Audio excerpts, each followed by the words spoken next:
अस्सलामु अलैकुम वरहमतुल्लाहि वबरकातुहू। मुहतरम अज़ीज़ों और दोस्तों, हदीस शरीफ में आता है अल खल्क़ु अयालुल्लाह, के मखलूक ये अल्लाह ताला के लिए इस तरह से हैं जिस तरह से किसी आदमी के घर वाले होते हैं।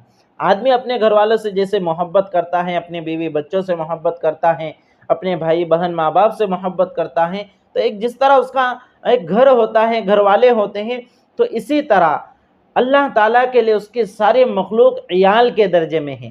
इसलिए जो शख्स भी अल्लाह ताला के मखलूक के साथ अल्लाह ताला की रज़ा के लिए इखलास के साथ कोई नेकी का अमल करता है, कोई भलाई का अमल करता है, तो अल्लाह ताला को ये चीज़ बड़ी पसंद आती है। इसलिए मेरे अजीज़ और दोस्तों, जिन लोगों को भी अल्लाह रब्बुल इज़्ज़त ने माल और दौलत दी है, जिन लोगों को भी अल्लाह ताला ने अपनी नेमतें दी हैं, जिसके ज़रिए से वो अल्लाह ताला के खल्क़ और अल्लाह ताला के मखलूक की खिदमत कर सकते हैं, तो उनको ज़रूर खिदमत करनी चाहिए। बहुत सारे मालदार किस्म के लोग जिनको अल्लाह ताला ने मालो दौलत से नवाजा है, वो ये समझते हैं कि अगर हम अपने माल को गुरबा में, फ़ुकरा में, साइलों में अगर बाँट देंगे तो हमारा माल कम हो जाएगा। तो मेरे अजीज़ और दोस्तों, इस तरह की ज़हनियत बस वही रख सकता है जिसको अल्लाह ताला के अता का यकीन न हो, जिसको अल्लाह ताला की बख्शिश का यकीन न हो। जी हाँ मेरे अजीज़ और दोस्तों, एक वाक़या हज़रत अली करमल्लाहु वजहहू का मैं आपको आज सुनाऊँगा, जो बड़ा ही ज़बरदस्त वाक़या है। इस वाक़ये को सुनकर आपके यकीन में मज़ीद इजाफ़ा हो जाएगा कि कैसे अल्लाह रब्बुल इज़्ज़त जब कोई आदमी महज़ अल्लाह की रज़ा के लिए किसी को देता है, किसी को अता करता है, तो अल्लाह ताला उसकी मदद करते हैं, उसके माल में इजाफ़ा करते हैं। वाक़या ये है कि एक मरतबा हज़रत अली करमल्लाहु वजहहू के पास एक साइल आया, एक मांगने वाला आया, और उसने हज़रत अली रज़ी अल्लाह तआला अन्हु से सवाल किया।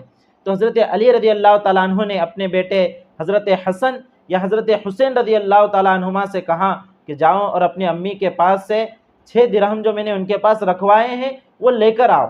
हज़रत हसन या हज़रत हुसैन रज़ी अल्लाह अन्हुमा अपनी अम्मी हज़रत फ़ातिमा रज़ी अल्लाह तआला अन्हा के पास तशरीफ़ ले गए और उनसे कहा कि अब्बू ने वो 6 दिरहम मांगे हैं जो आपके पास रखने के लिए दिए थे। तो हज़रत फ़ातिमा रज़ी अल्लाह तआला अन्हा ने बच्चों को ये कहकर भेजा कि वो पैसे तो आपके अब्बू ने आटा ख़रीदने के लिए रखे हैं। चुनांचे हज़रत हसन या हज़रत हुसैन हज़रत अली के पास आए और कहा कि अम्मी ने ये कहा है कि आपने वो पैसे आटा ख़रीदने के लिए रखे हैं। तो हज़रत अली रज़ी अल्लाह तआला अन्हु ने जो जवाब दिया, ये जवाब याद रखने के काबिल है। हज़रत अली रज़ी अल्लाह तआला अन्हु ने कहा कि आदमी उस वक्त तक कामिल ईमान वाला नहीं हो सकता जब तक कि उसको अपने पास मौजूद चीज़ से ज़्यादा अल्लाह के पास जो मौजूद है उस पर एतमाद ना हो जाए। यानी जो अपने पास मौजूद है उससे ज़्यादा एतमाद अल्लाह के पास मौजूद चीज़ों पर होना चाहिए। चुनांचे बच्चे फिर हज़रत फ़ातिमा रज़ी अल्लाह तआला अन्हा के पास गए, अपनी अम्मी के पास गए और कहा कि अब्बू ने वो दिरहम मंगाए हैं और ऐसा ऐसा कहा है। हज़रत फ़ातिमा रज़ी अल्लाह तआला अन्हा ने भी महज़ हज़रत अली को याद दिलाने के लिए ये बात कही थी कि आपने वो पैसे आटा ख़रीदने के लिए रखे हैं, वो 6 दिरहम आटा ख़रीदने के लिए रखे, वरना हज़रत फ़ातिमा का ये इरादा नहीं था कि साइल को न दिए जाए। चुनांचे हज़रत फ़ातिमा रज़ी अल्लाह तआला अन्हा ने वो 6 दिरहम बच्चों के हाथ हज़रत अली रज़ी अल्लाह तआला अन्हु के पास भिजवा दिए। हज़रत अली रज़ी अल्लाह तआला अन्हु ने वो 6 दिरहम लिए और साइल को दे दिए। मेरे अजीज़ और दोस्तों, गौर कीजिए, बस यही 6 दिरहम उनकी कुल पूंजी थी। अब 6 दिरहम हज़रत अली ने दे दिए। अब हज़रत अली रज़ी अल्लाह तआला अन्हु वहीं पर रुके थे। हज़रत अली रज़ी अल्लाह तआला अन्हु जो कि खलीफा राबे हैं और आप सल्लल्लाहु अलैहि वसल्लम के दामाद भी हैं और बड़े जलीलुल क़द्र सहाबी हैं, तो हज़रत अली रज़ी अल्लाह तआला अन्हु के ईमान और यकीन का क्या दर्जा होगा हम उसका अंदाज़ा नहीं लगा सकते।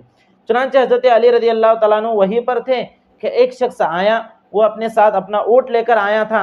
उसने हज़रत अली रज़ी अल्लाह तआला अन्हु से कहा कि क्या आप ऊँट ख़रीदना चाहोगे? हज़रत अली रज़ी अल्लाह तआला अन्हु ने कहा कि हाँ मैं ऊँट ख़रीदूँगा, कितने में देते हो? उसने कहा कि 140 दिरहम में मैं ये ऊँट आपको फ़रोख्त करूँगा।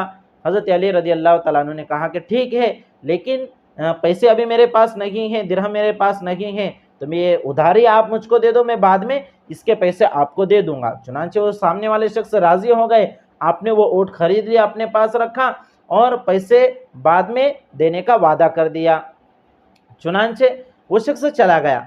कुछ देर के बाद एक दूसरा शख्स आया, उसने हज़रत अली रज़ी अल्लाह तआला अन्हु के पास ऊँट देखा, तो हज़रत अली रज़ी अल्लाह तआला अन्हु से पूछा कि क्या आप ये ऊँट फ़रोख्त करना चाहते हो, बेचना चाहते हो?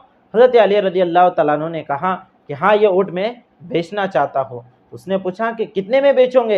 हज़रत अली रज़ी अल्लाह ताला अन्हु ने कहा कि 200 दिरहम में बेचूंगा। चुनांचे उस शख्स ने वही ऊँट जो हज़रत अली ने कुछ देर पहले 140 दिरहम में ख़रीदा था, वही ऊँट उस शख्स ने 200 दिरहम में ख़रीद लिया और हज़रत अली रज़ी अल्लाह ताला अन्हु ने 140 दिरहम तो वो उस ऊँट के पहले मालिक को दे दिए जिससे पहले ऊँट ख़रीदा था, और 60 दिरहम हज़रत अली रज़ी अल्लाह ताला अन्हु के पास आ गए। गोया कि हज़रत अली रज़ी अल्लाह ताला अन्हु ने 6 दिरहम साइल को दिए थे अल्लाह ताला को राज़ी करने के लिए इखलास के साथ, तो अल्लाह ताला ने वो 6 दिरहम को 10 गुना बढ़ाकर 60 दिरहम बनाकर हज़रत अली रज़ी अल्लाह ताला अन्हु को वापस लौटा दी। तो देखिए मेरे अजीज़ और दोस्तों, यानी देने का सवाब भी मिल गया और पैसे भी जो दिए थे वो कई गुना बढ़कर वापस आ गए। तो ये होता है अल्लाह ताला पर तवक्कुल और यकीन का फ़ायदा। जो शख्स अल्लाह पर तवक्कुल करते हुए, अल्लाह पर भरोसा करते हुए, अल्लाह पर यकीन करते हुए किसी को अता करता है, अल्लाह ताला उसके माल में कभी भी कमी नहीं होने देते। इसलिए कभी भी सदका और खैरात से पीछे नहीं रहना चाहिए। ज़रूरतमंद आपके पास आया है तो आप कोशिश कीजिए कि आप उसकी ज़रूरत को क्या कर दीजिए, पूरा कर दीजिए। अगर आप ज़रूरत को पूरा नहीं कर सकते तो आप किसी ऐसे शख्स को उसकी ज़रूरत के बारे में बताइए जो उसकी ज़रूरत को पूरा कर सकता है। जी हाँ, ये भी सवाब के दर्जे में है और इसमें भी सदक़े का सवाब है। जैसे मान लीजिए कोई शख्स आपके पास आया, उसे 1000 रुपये की ज़रूरत है दवा खाने के लिए, बीमारी वगैरह के लिए, वो गरीब है, उसके पास पैसा नहीं है और आपके पास भी 1000 रुपये नहीं है जो आप उसको दे सके, तो आप क्या कीजिए, आपके ताल्लुकात में अगर कोई ऐसा शख्स है जो उसे 1000 रुपये दे सकता है, आप उसके ज़रिए से उसकी मदद करवा दीजिए, तो आपको भी वो 1000 रुपये सदका करने का सवाब मिलेगा। जी हाँ मेरे अजीज़ और दोस्तों, इसलिए हमारे माशरे में जो भी गुरबा और फ़ुकरा हैं उनका ख़याल रखना और उनकी ज़रूरतों को पूरा करना, ये हम सब की ज़िम्मेदारी है, ताकि उनकी ज़रूरतें पूरी हों और उनकी ज़रूरतें पूरी होंगी तो अल्लाह रब्बुल इज़्ज़त हमसे खुश होंगे। इसलिए इस पैगाम को ज़्यादा से ज़्यादा आम किया जाए, ख़ुद भी अमल करें और अपने दीगर दीनी भाई बहनों को भी अमल करने की दावत दें। वस्सलामु अलैकुम व रहमतुल्लाहि व बरकातुहू।